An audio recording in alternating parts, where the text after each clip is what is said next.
Badminton coach ಇಂದ ಅಪ್ರಾಪ್ತೆ ಮೇಲೆ ಅತ್ಯಾಚಾರ, ಪೋಷಕರ ದೂರಿನ ಮೇಲೆ ಆರೋಪಿ ಬಂಧನ. ಬೆಂಗಳೂರಿನ ಹುಳಿಮಾವು ಠಾಣಾ ವ್ಯಾಪ್ತಿಯಲ್ಲಿ ಘಟನೆ.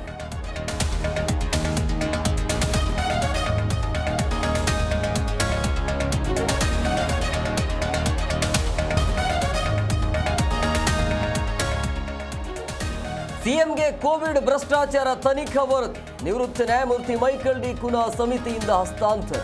ಕುತೂಹಲ ಮೂಡಿಸಿದೆ ಸರ್ಕಾರದ ಮುಂದಿನ ಹೆಜ್ಜೆ.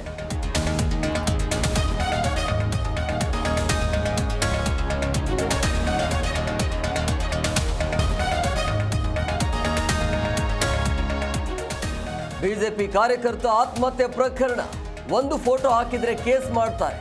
ಅಸಹಿಷ್ಣುತೆ ಹೆಚ್ಚಾಗಿದೆ ಎಂದು ಕೇಂದ್ರ ಸಚಿವ ಜೋಶಿ ಕಿಡಿ.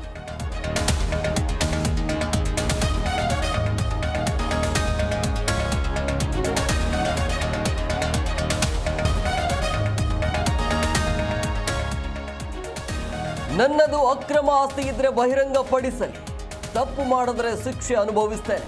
ಯಾವ ಕುಮಾರಸ್ವಾಮಿಗೂ ಹೆದರುವ ಮಗ ಅಲ್ಲ ಎಂದ ಡಿಕೆ.